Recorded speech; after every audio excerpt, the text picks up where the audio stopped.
Breaking news చూస్తున్నాం. కాకినాడ జిల్లా తుని మండలం సిహెచ్ అగ్రహారం గ్రామానికి చెందినటువంటి చిన్నారి సుంకర జ్ఞానేశ్వరి అదృశ్యమై 25 రోజులు గడిచిన ఆమె ఆచూకీ ఇప్పటికీ లభించకపోవడం కుటుంబ సభ్యులతో పాటు స్థానిక ప్రజల్లో తీవ్ర ఆందోళన కలిగిస్తోంది.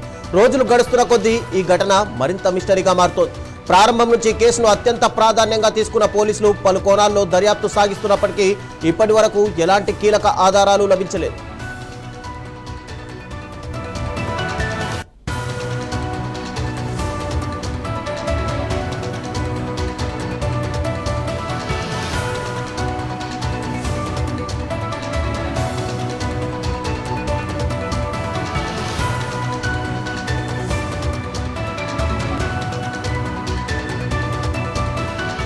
చిన్నారి కనిపించకుండా పోయిన వెంటనే తుని రూరల్ పోలీసులు ప్రత్యేక కేసు నమోదు చేసి విస్తృత స్థాయిలో గాలింపు చర్యలు చేపట్టారు. దర్యాప్తు కోసం 12 ప్రత్యేక బృందాలను ఏర్పాటు చేసి కాకినాడ జిల్లాతో పాటు పరిసర జిల్లాల్లోనూ అన్వేషణ కొనసాగిస్తున్నారు. గ్రామ పరిసర ప్రాంతాలు, పొలాలు, కాలువలు, రైల్వే స్టేషన్లు, బస్టాండ్లు, ప్రధాన రహదారులు, జనసంచారం ఎక్కువగా ఉండే ప్రాంతాలను జల్లెడపట్టారు. అందుబాటులో ఉన్న సీసీటీవీ దృశ్యాలను పరిశీలించడంతో పాటు వివిధ ప్రాంతాల్లో అనుమానాస్పద వ్యక్తుల కదలికలపై ప్రత్యేకంగా దృష్టి సారించారు.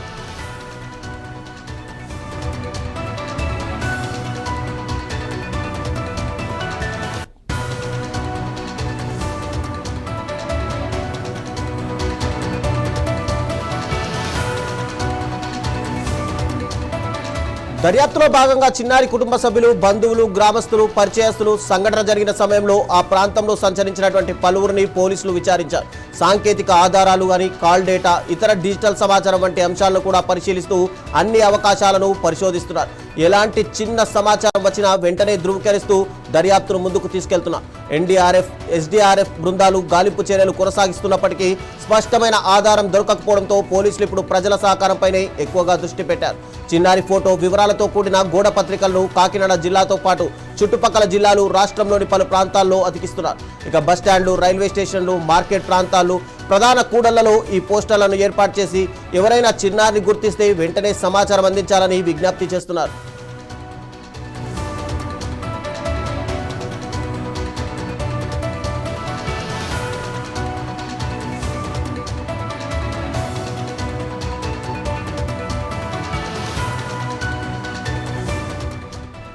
చిన్నారి ఫోటోతో కూడిన పోస్టర్ని సిద్ధం చేసి చుట్టుపక్కల జిల్లాలను పాటు రాష్ట్రంలోని పలు ప్రాంతాల్లో అతికించినట్టు పోలీసులు వెల్లడించారు. చిన్నారి జాడ తెలిపిన వారికి ₹1,00,000 నగదు పారితోషికం అందజేస్తామని పోలీసులు ప్రకటించారు. సమాచారం ఇచ్చే వ్యక్తుల వివరాలను పూర్తిగా గోప్యంగా ఉంచుతామని తుని రూరల్ సిఐ చిన్నకేశవరావు స్పష్టం చేశారు. ఈ ప్రకటనతో మరింత మంది నుంచి ఉపయోగకరమైన సమాచారం లభించే అవకాశాలున్నాయని చెప్పి అధికారులు సైతం భావిస్తున్నారు. మరోవైపు చిన్నారి కుటుంబ సభ్యులు ఆశను వదులుకోకుండా ప్రతిరోజు ఆమె క్షేమంగా తిరిగి వస్తుందనే నమ్మకంతో ఎదురు చూస్తున్నారు. గ్రామస్తులు కూడా పోలీసులకు సహకరిస్తూ అనుమానాస్పద సమాచారం కనిపిస్తే వెంటనే తెలియజేస్తున్నారు. చిన్నారి అదృశ్యం వ్యవహారం రాష్ట్ర వ్యాప్తంగా చర్చనీయాంశంగా మారడంతో ఆమె ఆచూకీ త్వరగా లభించాలని ప్రజలు ఆకాంక్షిస్తున్నారు. సుంకర జ్ఞానేశ్వరి గురించి ఎవరైనా సమాచారం తెలిసినట్లయితే వెంటనే తుని రూరల్ పోలీసులను సంప్రదించాలని అధికారులు కోరుతున్నారు. చిన్నారి ఆచూకీకి దారితీసే ప్రతి సమాచారం కీలకమని, ప్రజా సహకారమే దర్యాప్తుకు బలమని పోలీసులు తెలుపుతున్నారు.